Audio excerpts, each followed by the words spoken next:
Just finished another shoot. Didn't film any B-roll because I was just running around capturing B-roll. So it's getting hard to vlog. It's getting pretty busy. This week I had about 4 different shoots from 3 different clients, all ranging from B-roll to sit-down interviews.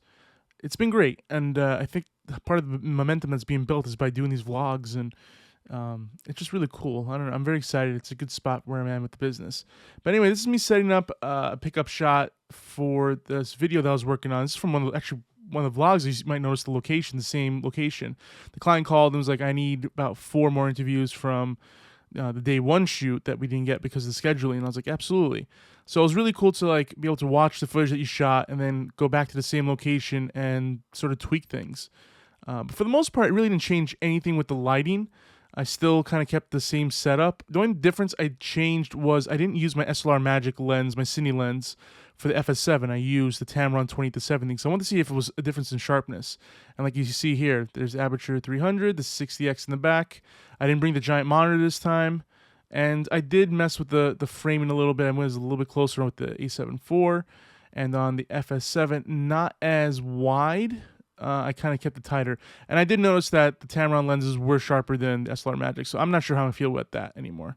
Once that shoot was done, they needed some B-roll shots, and I've been kind of struggling with incorporating my FS7 more as an A camera to get B-roll. I've been relying on my A7 IV or other cameras, smaller cameras, to do this. So I mess around with it and try to rig it out so it can do it. So this is a monstrosity in my opinion. So I have my Sennheiser mic on there. I have my Atomos Ninja Fire monitor there. And then I got V-mount batteries, and I'm in love with these things. The Hypercore Neos. This one's like a 150 watt, I believe.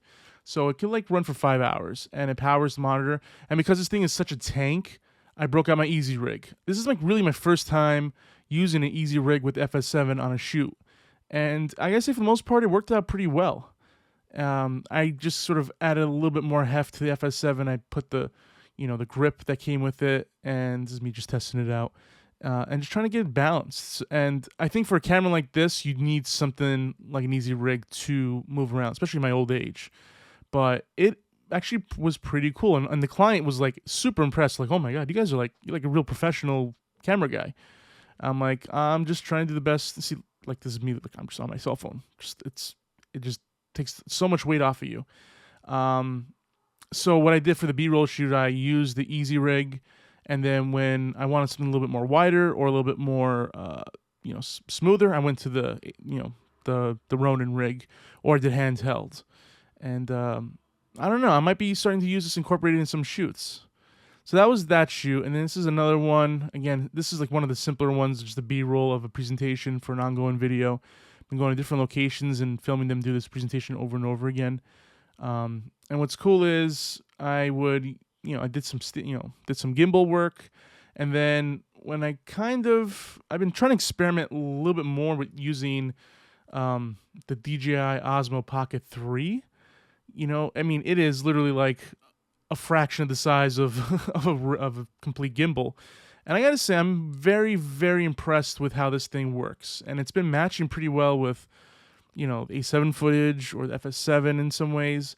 It's definitely good if you want like a super wide sort of gimbal shot.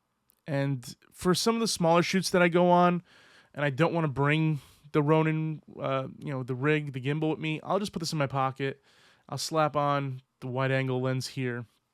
And it does kind of give it a different feel. It's just another tool in the toolbox. I don't think it can replace a proper gimbal. But I like sort of Frankenstein all the footage together and sort of piecing it together. I don't know, the clients never really pick up on it. And, I think it's actually a really cool tool. And I've been using this for vlogs as well. Mostly I got it for fun, but to use it actually in the workflow, it's been great. And it's a double-edged sword. Like I had clients go, "Wow, what is that thing? That's all the camera gear you have." Like, no, this is just like a fraction of what I have. It's just another tool to grab when you're like running and gunning kind of thing. But I'm impressed, It's a lot of fun. It's fairly easy to use. It grades really nice. So yeah, I bring this with me. If I even if I know I'm not gonna be using the stabilizer, I'll just break it out if I think of a cool shot or an establishing shot or something, and it works out really well. So I highly recommend the Osmo Pocket. It's not gonna replace your big setup, but it's a solid thing. It's a solid piece of gear. Yeah, and so and on these shoots, these B-roll shoots, I mix it up. I go handheld. I do the gimbal. I do the Osmo. I just whatever I think feels right in the moment. There's no right or wrong way of covering an event like this. You just have to kind of go with your style and your flow. And but yeah, it's bizarre. I have like the crazy easy rig FS7 setup that's like a monstrosity down to the Osmo Pocket. It's a it's a funny way of operating with all these tools. This was another day of filming the same presentation in a different location. Just to show the variety, I filmed this on sticks for this part of the day. We need the presentation in full, so I said let's just do a full uninterrupted run with the three speakers, and that way we have it for just for B-roll or if they want to use a particular part of the presentation. And this room was pretty good to do it in. It's small and had enough space.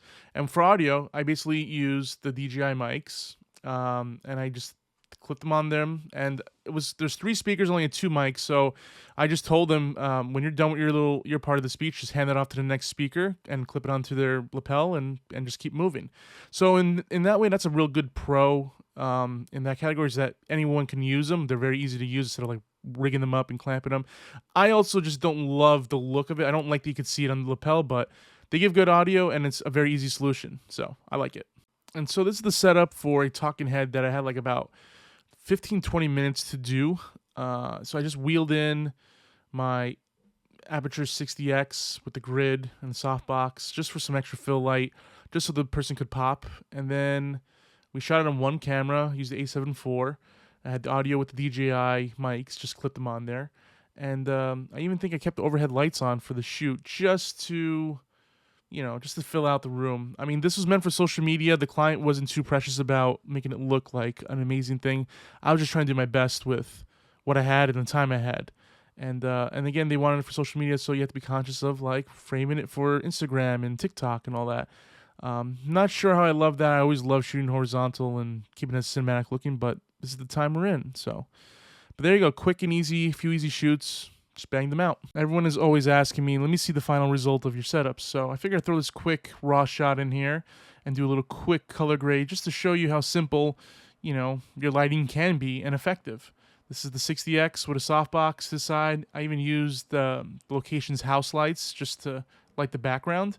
And then you just sort of have to have a good eye with your background so it's not so flat. So luckily these paintings in the background kind of give us a little bit of the illusion of depth there. And it's out of focus. So I think it's actually pretty nice. And again, it's center framed just so I can go and do the 1916 social media framing because that's where it's ultimately going to end up.